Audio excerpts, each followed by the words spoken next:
Hello and welcome to Tech24. I'm Annelise Borges. Coming up, the future of learning. In today's show, we guide you through the amazing new world of massive open online courses. And in Test24, we check out a simple way of monitoring your plans. Flower power to your smartphone. You may not yet have heard of MOOC, but chances are you will in the near future. MOOCs are massive open online courses aimed at a large-scale interactive participation via the web.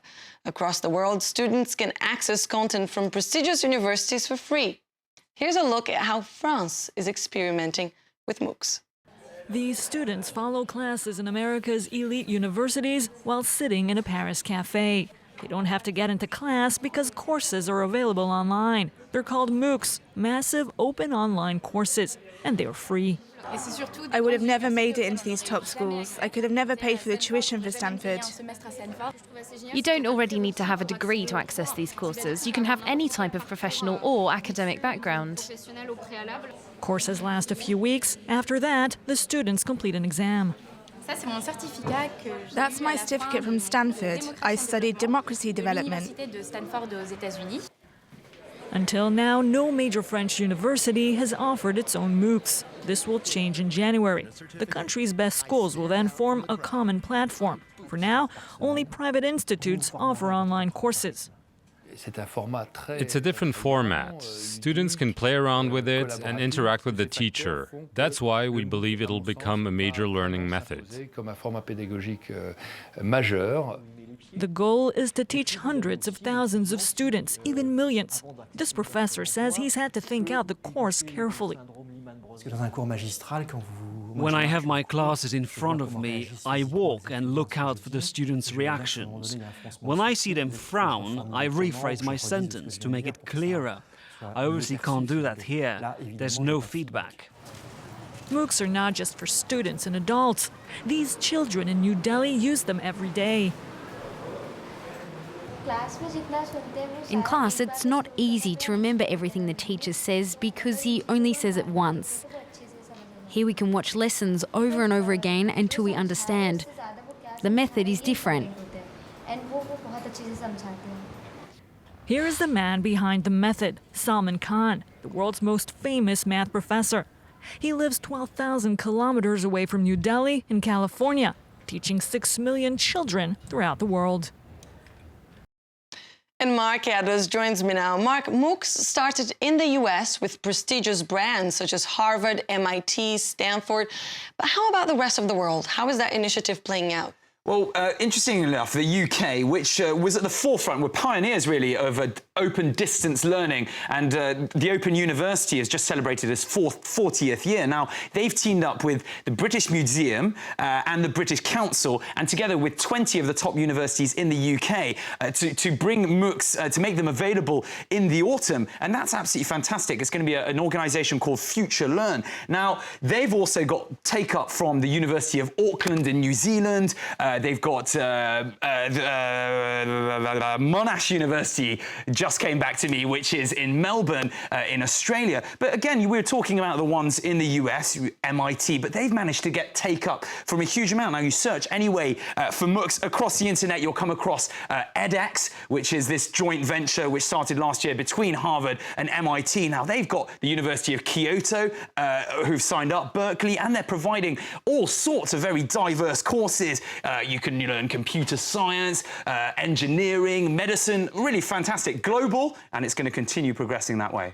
Do you foresee, in your personal opinion, these kind of online courses replacing a traditional setting university where there's a face-to-face interaction? I think no. I don't think it will ever actually replace that because people need maybe that push for a lot of people to actually force themselves. I know I needed that push at university to be forced to go into a seminar. If it was left up to me and my computer, I certainly wouldn't be hitting the educational button every time. But it's just making it more available to those who won't be able to attend, university courses one-on-one. And I know Oxford and Cambridge in particular in the UK know the importance of having one-on-one to develop somebody's education. So I don't think it will go that way. All right, thanks for that, Mark. And for more information on MOOCs, as well as an extensive list of available courses, you can go to MOOCslist.com. We'll have to move on now. It's time for Test 24.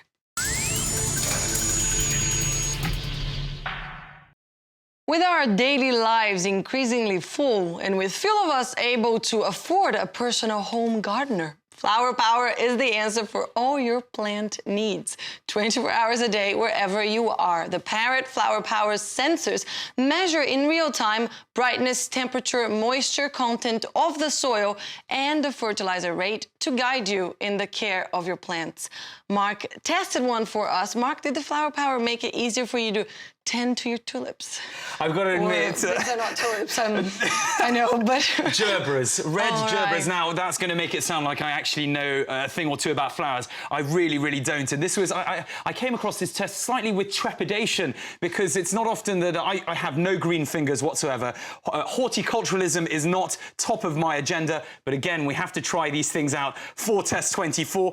Quietly impressed. I have, in my time, let a few plants die, and this technically should... All of us, I guess. Yes, I think everyone's actually had that, but this technically should allow you to do the same. I mean, you mentioned the ability to give you humidity, sunlight levels, you know, when it needs to be watered. Now, in particular, things that impress me, you can see real time, linked up via Wi-Fi, very, very simply, very simple to use. Now, another part of this, it's got over 6,000 plant species which are connected here. You can learn about all of them, encyclopedic knowledge, so you can sort of learn a bit more about it. As much as I like to be positive a lot of the time, there are a few things that annoyed me about Flower Power. And that's the object that you see in there, right? And yeah. Quite discreet, discreet. It works perfectly well, yeah. Linked up via Bluetooth. You just put it in there, let it do all of its work, relays up to the Parrot cloud up top. But as I said, it can only be done via Bluetooth, so I can't actually be more than 25 meters away from my plant without it giving me the information, which I think is a bit annoying. Although it does have 6 months of battery, which is a very good amount of battery for that. You know, it's only available in iOS for now. In January next year, it'll be out in all the other stores, costing €49. You need to really want your plant not to die and be kind of nearish to your plant anyway. So how did you rate the Flower Power? Design, I like the application. I 6 out of 10 because the application, there isn't a huge amount to it, but I do like the device that comes with it. It is very easy to use, 7 out of 10. Value for money, if you do want your plants to survive, a solid 8 out of 10. You're paying €49. It's not going to break the bank. Solid thing, but again, not for me. I'm not a gardener at heart, but I know a few people who would probably enjoy using this application and the device. Thanks for that, Marc, and thank you for watching this edition of Tech24. That's all we have time for. Don't forget, you can get in touch via Facebook or on Twitter. Our hashtag is Tech24. And we leave you today with images of supersonic shock waves. The images were captured by a twin telescope and digital camera system on the ground at NASA's Dryden Flight Research Center. The pictures are part of the test of a new type of photography called shrilling photography, which can capture changes in air density. Thanks for watching. I'll see you next week.